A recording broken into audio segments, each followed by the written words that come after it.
जय हिंद दोस्तों, स्वागत है आपका अपने YouTube चैनल लर्निंग जीके पर। दोस्तों कैसे हैं आप? आई होप आप सब अच्छे होंगे।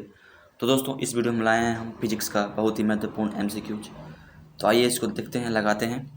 हमारा पहला MCQs है, ध्वनि तरंगों में निम्न में से कौन सी घटना घटित नहीं हो सकती। तो इसका ऑप्शन आपके सामने है, ध्यान से पढ़िए ऑप्शन और अपना आंसर देने का प्रयास कीजिए। इसका आंसर क्या होगा? सो फ्रेंड्स, इसका राइट आंसर है ऑप्शन बी। ठीक है, ध्रुवण। ठीक ना, ध्वनि तरंगों में निम्न में से कौन सी घटना घटित नहीं हो सकती। तो आंसर क्या हो जाएगा? ध्रुवण की जो घटना है वो घटित नहीं हो सकती। बाकी जितने हैं विवर्तन, परावर्तन और व्यतिकरण ये हो सकते हैं। आइए देखते हैं इसके बारे में इंपॉर्टेंट फैक्ट को। फ्रेंड्स देखिए यहाँ पे, ध्वनि तरंगे अनुदैर्घ्य तरंगे होती हैं। सॉरी, जो ध्वनि तरंगे होती हैं, जो साउंड वेव्स होते हैं, वो क्या होते हैं? अनुदैर्घ्य तरंगे होते हैं, अनुदैर्घ्य। जबकि ध्रुवण केवल अनुप्रस्थ तरंगों में होता है। ये यहाँ पे रीज़न है, ये कारण है। ठीक ना, इसको ध्यान से समझिए कि जो है ध्वनि तरंगे होती हैं वो अनुदैर्घ्य तरंगे होती हैं, जबकि ध्रुवण केवल किस में होता है? अनुप्रस्थ तरंगों में होता है। अतः ध्वनि तरंगों में ध्रुवण नहीं होता है। बात समझ गए? ये अनुप्रस्थ और अनुदैर्घ्य तरंगे होती हैं, ये यांत्रिक तरंगे हैं। ठीक है, जो तरंगे लंबवत होती हैं उनको अनुप्रस्थ कहा जाता है, और जो तरंगे कण की दिशा में होती हैं उनको अनुदैर्घ्य तरंग कहा जाता है। ठीक है, इसको आप ध्यान से पढ़ लीजिएगा। सो हमारा नेक्स्ट क्वेश्चन आपके सामने है, तंतु प्रकार के प्रकाश बल्ब में प्रयोग की गई अधिकांश विद्युत शक्ति प्रकट होती है। तो बताइए इसका आंसर क्या होगा? आपके सामने 4 ऑप्शंस हैं, ध्यान से ऑप्शंस को आप एनालाइज करिए और अपना आंसर कमेंट बॉक्स के माध्यम से हम तक भेजने का प्रयास करिए। इसका आंसर हो जाएगा ऑप्शन ए। तो क्या हो जाएगा? दृश्य प्रकाश के रूप में। ठीक है, क्वेश्चन के साथ आंसर को देख लेते हैं एक बार। तंतु प्रकार के प्रकाश बल्ब में प्रयोग की गई अधिकांश विद्युत शक्ति प्रकट होती है तो दृश्य प्रकाश के रूप में। समझ गए? चलते हैं नेक्स्ट क्वेश्चन पर। सो फ्रेंड्स, हमारा नेक्स्ट क्वेश्चन आपके सामने है, निम्नलिखित में से किसका ध्वनि के वेग पर कोई प्रभाव नहीं पड़ता। तो आपका आंसर क्या होगा? तो दोस्तों इसका राइट आंसर है ऑप्शन ए, दाब का। ठीक ना, ध्वनि के वेग पर दाब का कोई प्रभाव नहीं पड़ता है। प्रभाव पड़ता किसका किसका है? तो तापमान का प्रभाव पड़ता है, घनत्व का प्रभाव पड़ता है, जो उसमें मॉइस्चर होती है, आर्द्रता होती है, उसकी प्रभाव पड़ता है। समझ रहे हैं? आइए देखते हैं इसके बारे में कुछ महत्वपूर्ण फैक्ट को। सो फ्रेंड्स देखिए ध्यान से, ध्वनि तरंगे यांत्रिक अनुदैर्घ्य तरंगे होती हैं। समझ रहे हैं? जो ध्वनि तरंगे होती हैं वो यांत्रिक अनुदैर्घ्य तरंग होती है, जो ठोस, द्रव तथा गैस तीनों प्रकार के माध्यम से संचारित हो सकती है। समझ रहे हैं? तथा किसी माध्यम में अनुदैर्घ्य तरंगों की चाल मुख्यतः माध्यम की प्रत्यास्थता तथा घनत्व पर निर्भर करती है। ठीक है, माध्यम का ताप बढ़ने पर ध्वनि की चाल भी बढ़ जाती है, परंतु दाब परिवर्तन का ध्वनि की चाल पर कोई प्रभाव नहीं पड़ता है। समझ गए? चलते हैं नेक्स्ट क्वेश्चन पर। सो फ्रेंड्स आपके सामने हमारा अगला क्वेश्चन है, खुले पाइप से वायु धमन किसका उदाहरण है। खुले पाइप से वायु धमन किसका उदाहरण है? इसका आंसर क्या होगा? तो इसका राइट आंसर है ऑप्शन बी। तो समदाबी प्रक्रिया का उदाहरण है। किसका है? समदाबी प्रक्रिया का उदाहरण। देखते हैं इसके बारे में इंपॉर्टेंट फैक्ट को। तो दोस्तों, खुले पाइप से वायु धमन में समदाबी प्रक्रिया का पालन होता है, क्योंकि पाइप के सिरे खुले होने के कारण पाइप की वायु सीधे वायुमंडल के संपर्क में होती है। अतः पाइप में दोनों ओर दाब वायुमंडलीय दाब के बराबर होता है। समझ रहे हैं? जैसे हवा होता है, जैसे जैसे हम साइकिल में टायर में हवा भरते हैं, ट्यूब में, तो क्या होता है, उसमें हवा भरते हैं, जैसे कि छेद कर देंगे तो क्या होगा, वो हवा निकल जाता है। ठीक है, वो इसी प्रक्रिया का पालन करता है कि मतलब दोनों ओर क्या होना चाहिए, दाब बराबर होना चाहिए। समझ रहे हैं ना? पाइप में दोनों ओर क्या होना चाहिए, वायुमंडलीय दाब के, मतलब अतः पाइप में दोनों ओर दाब वायुमंडलीय दाब के बराबर होना चाहिए। समझ रहे हैं? यही इसका कारण है। तो वो समदाबी प्रक्रिया का पालन करता है। चलते हैं अगले क्वेश्चन पर। सो फ्रेंड्स, हमारा अगला क्वेश्चन आपके सामने है। ध्वनि गुजर नहीं सकती, ध्वनि गुजर नहीं सकती, तो कहाँ से नहीं गुजर सकती है बताइए। तो इसका आंसर है ऑप्शन डी, निर्वात से। ठीक है, तो ध्वनि गुजर नहीं सकती निर्वात से, मतलब खाली स्थान जहाँ एकदम ही वैक्यूम हो, वहाँ पे कुछ नहीं हो, हवा या कुछ भी माध्यम वहाँ पर ना हो, तो वहाँ से ध्वनि नहीं गुजर सकती। क्योंकि ध्वनि को गुजरने के लिए माध्यम की ज़रूरत पड़ती है, माध्यम कोई मीडियम हो तब ध्वनि गुजर पाएगी। जैसे यहाँ पे जल है, यहाँ पे वायु है, यहाँ पे स्टील है, तो इन जैसे माध्यमों की आवश्यकता होगी ध्वनि को गुजरने के लिए। ठीक है, ध्वनि के वहन के लिए। देखते हैं इसके बारे में महत्वपूर्ण फैक्ट को। सो फ्रेंड्स, आपके सामने इम्पोर्टेंट फैक्ट है। ध्वनि एक प्रकार की यांत्रिक अनुदैर्ध्य तरंग है जिसकी उत्पत्ति कम कंपायमान वस्तुओं से होती है। ठीक है, निर्वात में ध्वनि का कंपायमान मान जो वस्तुएं क्या होती है, कंपन करती हैं, हिलती डुलती हैं, ठीक है, उसी से ध्वनि निकलता है। जैसे हम बोल रहे हैं तो हमारे गले में जो कंठ है वहीं से निकल रहा है ना, तो उसी में जो लैरिंग से सॉरी फेरिंग्स है वही उसी में वो उसमें कंपन होता है, तो हम हमारी आवाज़ निकल पाती है। ठीक है, तो क्या है कि निर्वात में ध्वनि का प्रसारण नहीं होता है, कंपन के कारण ध्वनि के संचरण के लिए किसी न किसी माध्यम की आवश्यकता होती है, जैसे ठोस, द्रव, गैस। ठीक है, चलिए चलते हैं अगले क्वेश्चन पर। सो फ्रेंड्स, हमारा आपके सामने नेक्स्ट क्वेश्चन है। निम्न द्रव्यों में से ध्वनि सबसे तेज यात्रा करती है, तो इन चारों ऑप्शंस में से सबसे तेज यात्रा किस में करेगी बताइए। तो आंसर आपके सामने है इसका, राइट आंसर ए, तो स्टील में करेगी। कहाँ करेगी?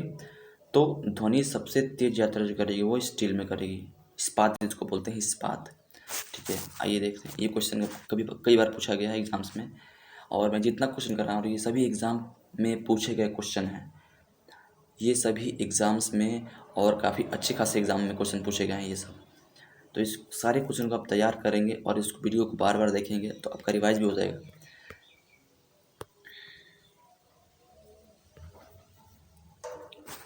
दोस्तों देखिए आपके सामने, ध्वनि की गति द्रव एवं गैस माध्यम की अपेक्षा ठोस में सर्वाधिक होती है। ठीक है, क्वेश्चन ऐसे भी आ सकता है कि ध्वनि की गति किस में ज़्यादा होती है, ठोस में, द्रव में या फिर गैस में।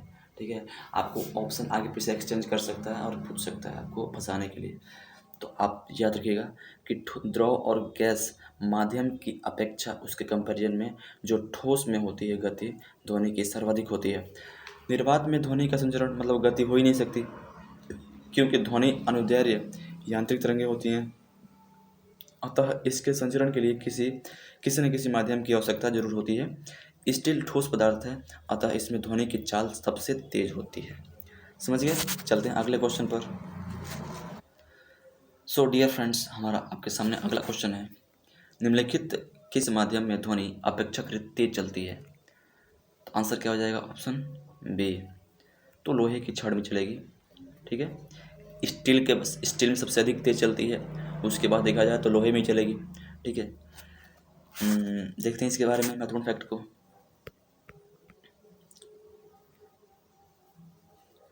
सो फ्रेंड्स, आपके सामने है महत्वपूर्ण फैक्ट।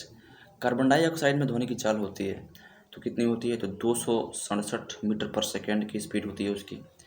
लोहे की छड़ में ध्वनि की चाल होती है 5130 मीटर पर सेकेंड की स्पीड चाल होती है। भाप में ध्वनि की चाल होती है 477.5 मीटर पर सेकेंड, और जल में ध्वनि की चाल होती है 1482 मीटर पर सेकेंड। ठीक है, तो ये स्पीड है आपके सामने हर एक माध्यम में ध्वनि का। चलते हैं अगले क्वेश्चन पर। सो मेरे अगले क्वेश्चन को देखिए ध्यान से, आपके सामने है। यदि ध्वनि एक स्थान से दूसरे स्थान तक पहुंचने में कुछ समय लेती है। क्वेश्चन है, ध्वनि एक स्थान से दूसरे स्थान तक पहुंचने में कुछ समय लेती है, यह डैश है। तो क्या मतलब यह किस में अधिक होगी? मतलब एक स्थान से दूसरे स्थान तक पहुंचने में समय लेती है, तो ये पहुंचने में जो समय लगता है, ठीक है, वो किस इन चारों ऑप्शन में से अधिकतम होगा? ठीक है, तो आंसर क्या हो जाएगा? सर्दी में अधिकतम होती है। ठीक ना, सर्दी में क्या होती है, एक स्थान से दूसरे स्थान तक आवाज़ को पहुंचने में क्या होती है, समय लगती है। सर्दी में क्या होता है, ये अधिकतम होता है। देखते हैं इसके बारे में महत्वपूर्ण फैक्ट को। सो फ्रेंड्स देखिए, ध्वनि एक स्थान से दूसरे स्थान तक पहुंचने में कुछ समय लेती है।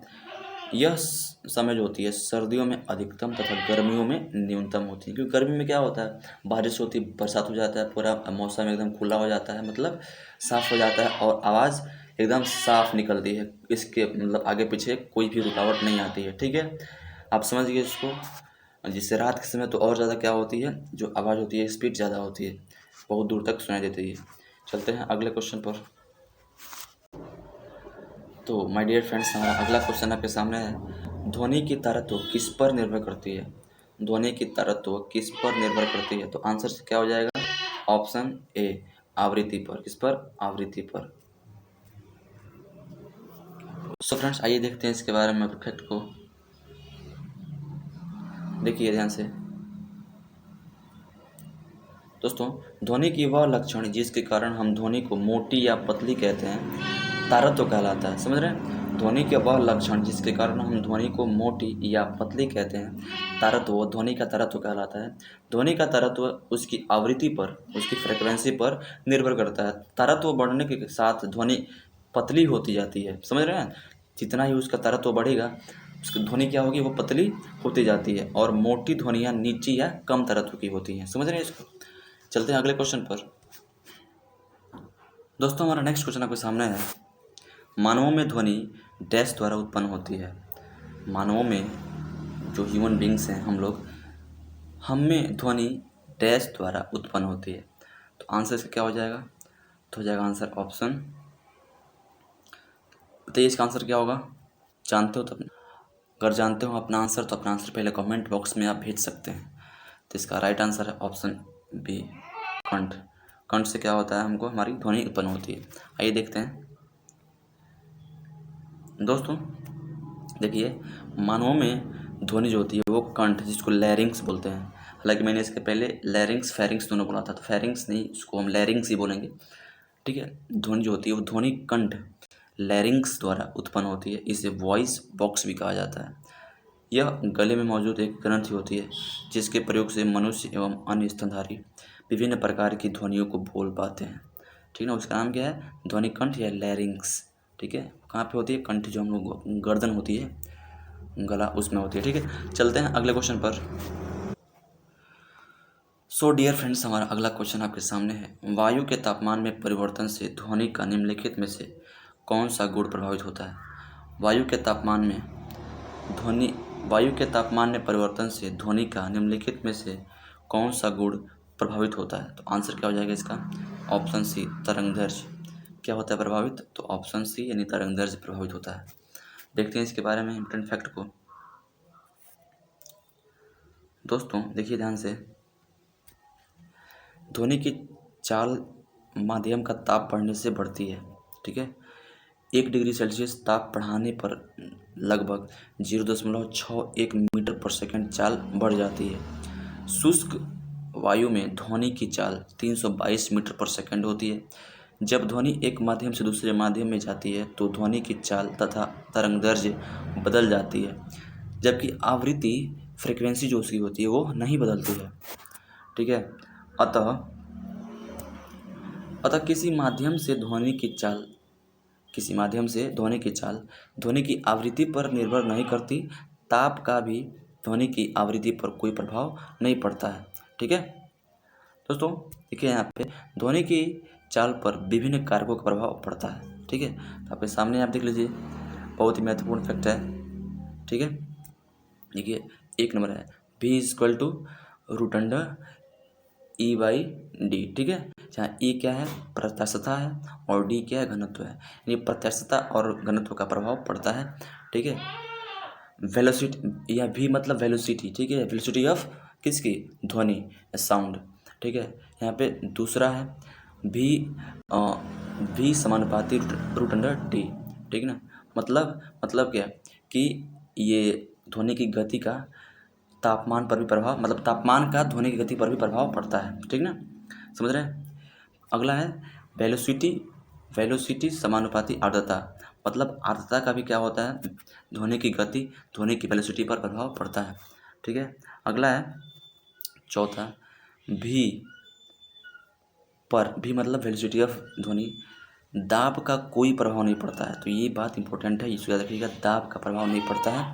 प्रभाव पड़ता किसका किसका है, तो प्रत्यास्थता का, घनत्व का, तापमान का इत्यादि। ठीक है, इसलिए क्या है उसका option C is right answer हो जाएगा, यानी तापमान। चलते हैं अगले क्वेश्चन पर। सो डियर फ्रेंड्स, हमारा अगला क्वेश्चन आपके सामने है, स्टेथोस्कोप किस सिद्धांत पर काम करता है। स्टेथोस्कोप, इसको हम बोलते हैं आला, जो डॉक्टर लोग कानों में लगा के नहीं चेक करते हैं, हर एक हार्ट बीट को या फिर सीने पे लगा के चेक करते हैं। ठीक है, उससे साउंड की जो गति होती है, वेव होती है, उसको सुना जाता है। ठीक है, स्टेथोस्कोप किस सिद्धांत पर काम करता है, तो आपके सामने इसका आंसर है, ऑप्शंस में आंसर है, आप आंसर को निकालिए इसमें से। तो इसका राइट आंसर है ऑप्शन सी। तो ध्वनि का परावर्तन, तो जो आला होता है, आला से जो ऐसे करके होता है,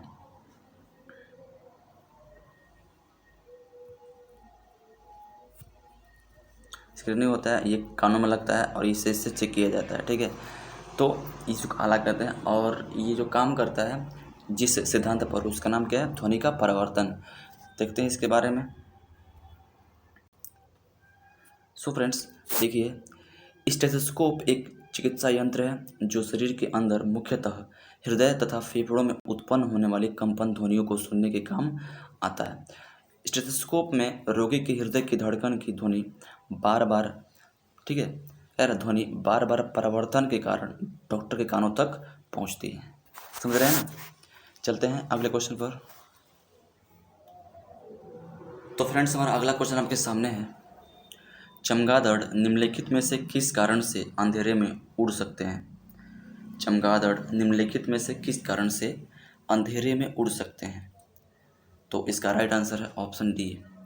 वे पराश्रव्य ध्वनि तरंगे उत्पन्न करते हैं। क्या करते हैं, वे पराश्रव्य ध्वनि तरंगे उत्पन्न करते हैं। ठीक है, और वो ध्वनि तरंगे जो होती है वो जाके ऑब्जेक्ट से टकरा कर उनके पास पहुंचती है, तो वो क्या होते हैं, वो उड़ पाने में सक्षम होते हैं। ठीक है, आइए देखते हैं इसके बारे में इंपोर्टेंट फैक्ट को। सो फ्रेंड्स देखिए, वे यांत्रिक तरंगे जिनकी आवृत्ति 20 हर्ज से 20 हर्ज तथा 20 किलो हर्ज के बीच होती है, मतलब 20 हर्ज से 20,000 हर्ज। ठीक है, उनको क्या बोलते हैं, उनको श्रव्य तरंगे बोला जाता है। क्या कहते हैं उनको हम, श्रव्य तरंगे, मतलब उन तरंगों को मानवों द्वारा सुनने जाने लायक होती है, मतलब वो मानव उसको सुन सकता है। 20 हर्ज से 20,000 हर्ज या 20 किलो हर्ज। ठीक है, क्या तरंगे, श्रव्य तरंगे होती है जो मानव के सुनने लायक होती है। इनकी तरंग दैर्घ्य 16.6 मीटर से 1.66 मीटर तक होती है, सेंटीमीटर तक होती है। ठीक है, हमारे कान इन्हीं तरंगों के लिए सुग्राही होते हैं, सुन पाते हैं। वे यांत्रिक तरंगे जिनकी आवृत्ति 20 हर्ज से कम अथवा तरंग दैर्घ्य 16.6 मीटर से अधिक होती है, अश्रव्य तरंगे कहलाती हैं। ये तरंगे बहुत भारी वस्तु के कंपन करने पर उत्पन्न होती हैं। ठीक है, कुत्ती तथा चमगादड़ इन तरंगों को सुन लेते हैं। समझ रहे हैं। वे यांत्रिक तरंगे जिनकी आवृत्ति श्रवण की ऊपरी सीमा से ऊपर अर्थात 20 किलो हर्ज से अधिक तथा 500 मेगा हर्ज से कम होती है, पराश्रव्य तरंगे कहलाती हैं। इनकी आवृत्ति श्रवण सीमा से अधिक होने के कारण हम इनको सुन नहीं पाते हैं, किंतु कुत्ते 50 किलो हर्ज तथा चमगादड़ 100 किलो हर्ज तक की यांत्रिक तरंगों को सुन सकते हैं। ठीक है, चमगादड़ जो होते हैं वो पराश्रव्य तरंगों को उत्पन्न भी कर सकते हैं।